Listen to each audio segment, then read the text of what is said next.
In today's business, it's quite common to hear managers say that people are their most valuable asset. But how do you make sure that you're getting the most from your staff? If you have a good performance management system, then you can ensure that your staff know exactly what's expected of them. They'll be stretched and challenged, but also well motivated. My name's Pauline Siddons, and I've worked as a management development consultant for over 30 years. So I've come across some very good and some quite poor performance management systems. I've also been responsible for designing performance management systems and installing them into very large organisations and very small ones.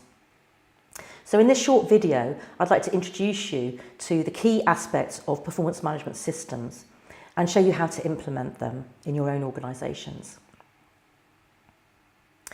To manage the performance of your staff, you really need to define what it is you expect of them. And then you need to monitor that regularly. So start off by writing 7 key performance indicators or KPIs. Any more than 7 and the people won't remember what they are. So 7's a good number. So write 7 KPIs for each person, which covers the main parts of their role.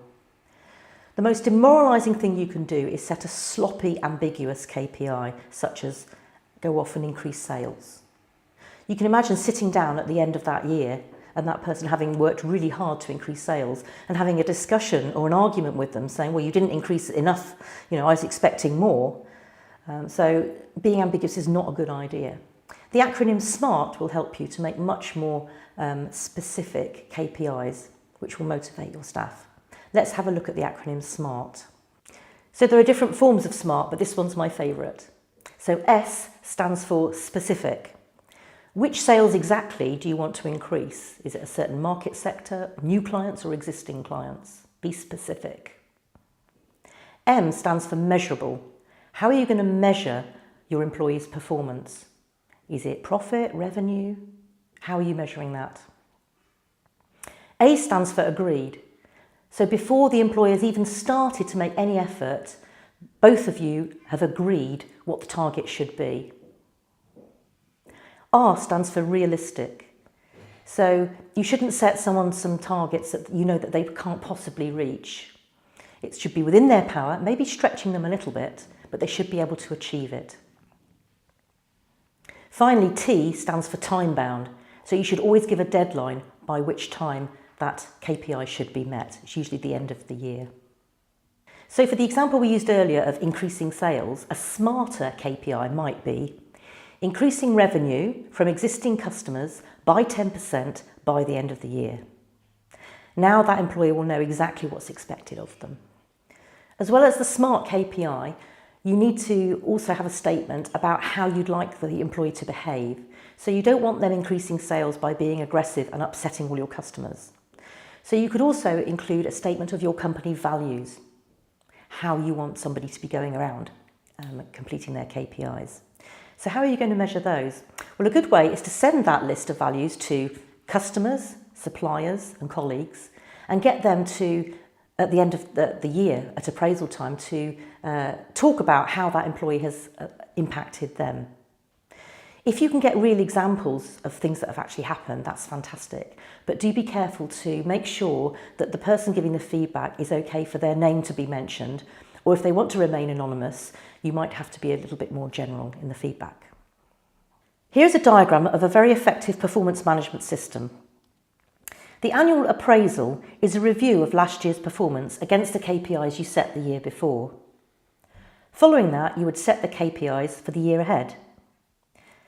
After the KPI setting, it's a really good idea to have a development discussion to see what training needs your employee might need. Keeping training needs away from the appraisal encourages the employees to be honest.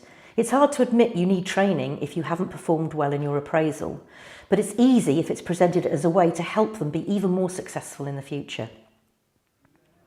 KPIs should be under their control as much as possible. Once I had a KPI to deliver a certain number of training days in a year when I wasn't the one responsible for selling. If the sales team didn't reach their targets, I couldn't possibly reach my own KPI. That was really depressing. An annual appraisal should be linked to reward, bonus, salary increase, so your staff had a real incentive to perform. There should be no surprises at appraisal, so regular one-to-ones are important. One a month is ideal, even if it has to be by phone or Skype. So what are you doing at your regular one-to-ones? Well, you're monitoring the employee's performance against their KPIs. A good tip is to be hard on the facts and soft on the reasons. So it should be obvious if the KPIs have been written in a smart way, whether the employee has actually met their KPIs or not. You can be soft on the reasons. Maybe you could explore together the reasons why a KPI isn't being met. Maybe it was unrealistic. Maybe something's happened that was unexpected and something could have changed during the year, in which case you can change the KPI to match that. If an employee doesn't agree with their appraisal, they should have a way of appealing, maybe a meeting with a manager or with HR. Finally, it's best to document your performance management system so that all the employees know exactly what to expect. For more information on a performance management system to suit your organisation, contact B4.